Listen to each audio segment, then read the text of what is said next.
प्रिय बच्चों, नमस्कार। आज हम कक्षा 10वीं में पाठ नंबर 8 विचित्र साक्षी का अध्ययन करेंगे। आधा पाठ हम पीछे के वीडियो में पढ़ चुके हैं, आगे का देखते हैं। अग्रिमे दिने स आरक्षी चौर्या अभियोगे तम न्यायालयम नीतवान। अगले दिन वह रक्षा पुरुष चोरी के मुकदमे में, चौर्या अभियोगे चोरी के मुकदमे में, तम उस अतिथि को न्यायालयम नीतवान न्यायालय की ओर ले गया। न्यायाधीशो बंकिम चंद्र उभाभ्याम पृथक पृथक विवरणम श्रुतवान।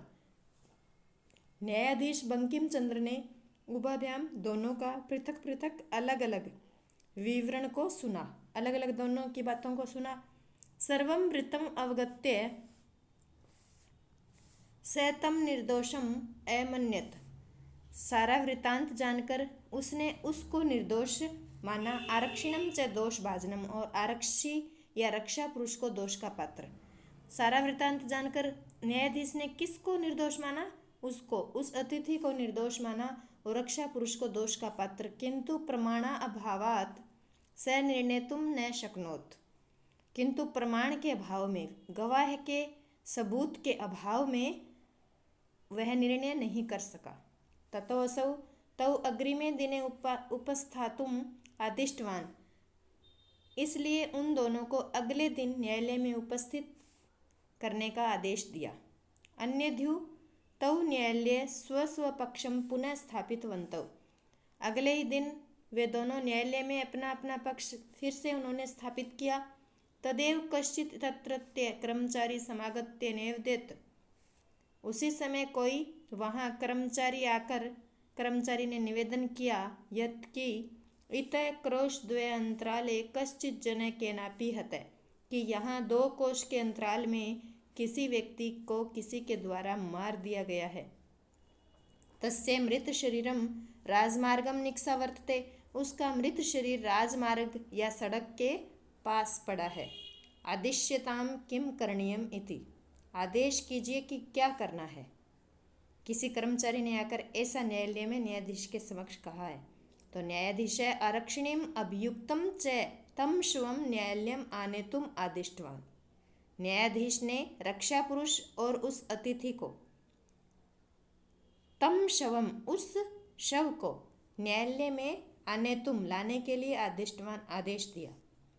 न्यायाधीश ने रक्षा पुरुष और उस अतिथि को, उस शव को न्यायालय में लाने का आदेश दिया।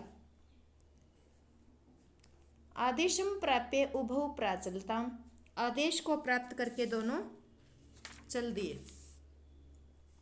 तत्रोपेते काष्ठपटले निहितम पट्टाच्छादितम देहम स्कंदेन वहन्तौ न्यायाधिकरणम प्रति प्रस्थितो। वहाँ तत्रोपेते, वहाँ पास जाकर, काष्ठपटले निहितम लकड़ी के तख्ते पर रखे हुए, पट्टाच्छादितम कपड़े से ढके हुए, देहम शरीर को, स्कंदेन कंधे पर, वहंतो ढोते हुए, न्यायाधिकरणम प्रति प्रस्थितो न्यायालय की ओर प्रस्थान किया। तो क्या कहा है कि वहाँ पास जाकर लकड़ी के तख्ते पर रखे हुए मृत शरीर को कंधे पर ढोते हुए न्यायालय की ओर प्रस्थान किया। आरक्षी स्पुष्ट देह आसीत। रक्षा पुरुष था, वो क्या था? हर्ष्ट पुष्ट शरीर वाला था। अभियुक्तश्च अतीव कृशकाय। कृशकाय होता है कमजोर, और अतिथि कमजोर शरीर का था, बहुत ही कमजोर था। भारवतः शवस्य स्कंदेन वहनम तत्कृते दुष्करम आसीत।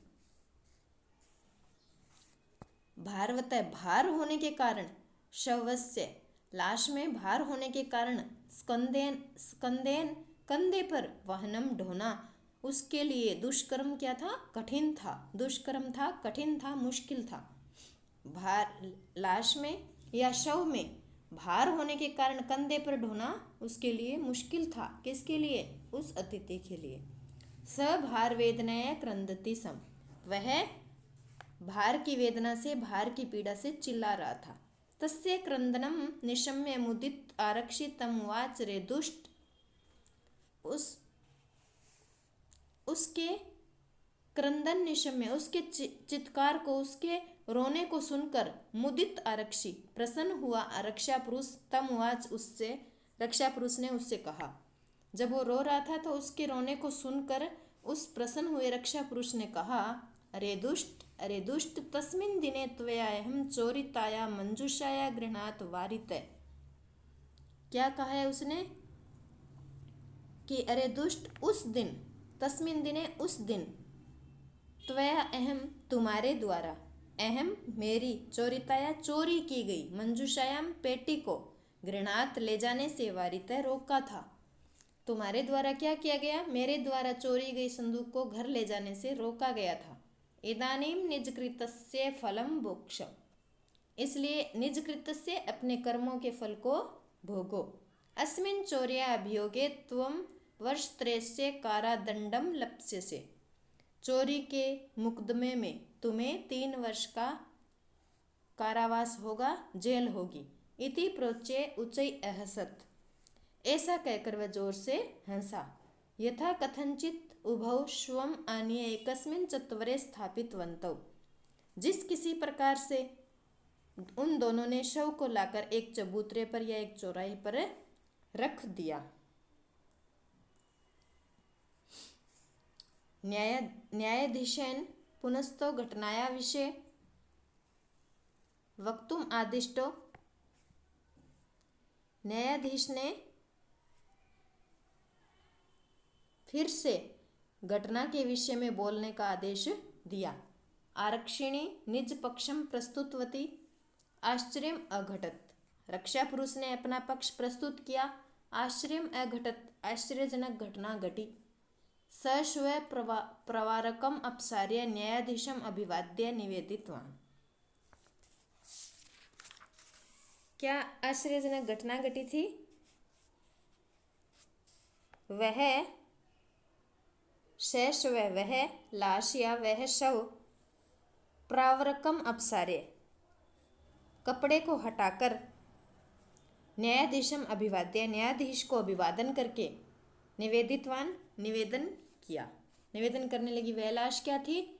उसने अपने ऊपर से कपड़े को हटाया। प्रावरकम अपसार्य होता है हटाना, हटाकर, कपड़े को हटाकर न्यायाधीश को अभिवादन किया। क्योंकि उस शव के रूप में कौन था? वह अतिथि था। वह उठकर न्यायाधीश को अभिवादन करता है और फिर निवेदित करता है, मान्यवर, अरे मान्यवर, एतेन आरक्षिणा अध्वनि यत् युक्तम तद वर्णयामि, त्वया अहं चोरिताया मंजूषाया। वो क्या कहता है कि अरे मान्यवर, इस रक्षा पुरुष के द्वारा अध्वनिम, मार्ग में, यद उक्तम तद वर्णयामि, जो इसने मार्ग में जो इसके द्वारा कहा गया उसका वर्णन करता हूँ। त्वया अहम चोरिताया मंजूषाया, कि तुम्हारे द्वारा चोरी की गई मंजूषा को, गृह्णात वारित, तुम्हारे द्वारा रोका गया था।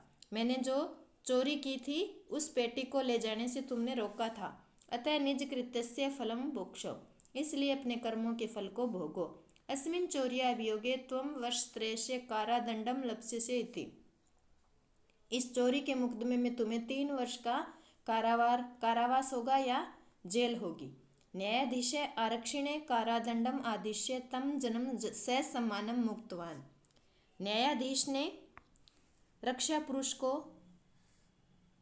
कारावास का आदेश देकर उस व्यक्ति को या उस अतिथि को सम्मान पूर्वक छोड़ दिया।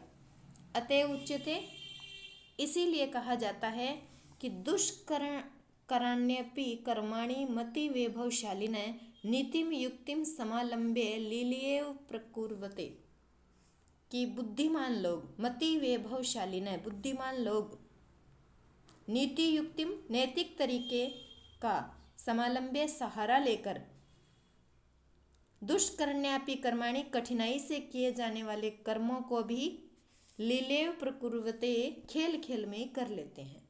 क्या कहा उसने? कहा कि बुद्धिमान लोग नैतिक तरीके का सहारा लेकर, नीति युक्ति का सहारा लेकर, कठिनाई से किए जाने वाले कार्य को भी खेल खेल में कर लेते हैं। इस प्रकार यह पाठ पूर्ण होता है। सभी बच्चों को याद करना है। धन्यवाद।